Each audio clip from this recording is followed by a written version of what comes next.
Hey, welcome back to the Precision Data Analytics channel this evening. Tonight, this is Wednesday, so we're looking at the Vanguard LifeStrategy Conservative Growth Fund.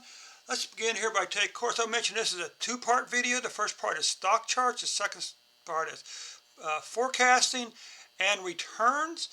Of course, before we get started, a big favor to ask this evening, click that thumbs up button for me. And if you haven't clicked the subscribe button, click that subscribe button also. So we're going to begin. If you also do look at a monthly box plot, I'll just point out again that the whiskers represent the minimum and maximum closing price.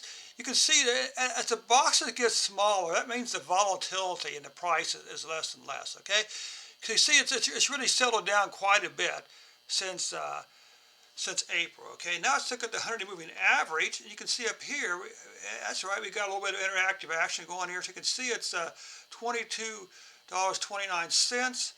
This is actually a 100-day moving average, so you can see it's well above the 100-day moving average. This is also a good thing. We come down next, down over here, we take a look at the Bollinger Bands. And again, the narrow, we're only looking at it since May. So if you come over here and look, the narrower the band, the narrower the two red bands, the less volatility. So that confirms our interpretation of the box plots above. All right, and plus it's also nice to see the blue line, the closing price above the green line, which is the 20-day moving average. Relative strength index again since April. Again, you can see for the most part it's really moving horizontally.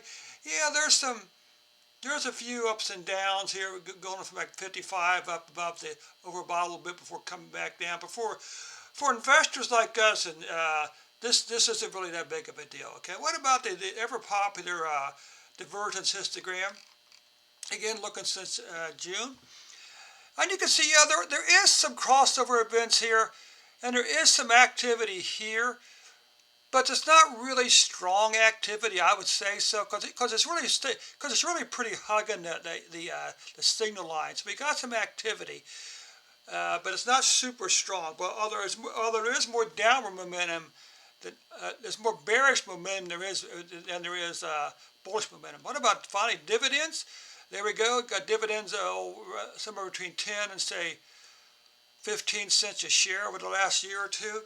That takes care of part one. I'll go back in just a moment with the what? That's right, with the forecast and returns analysis.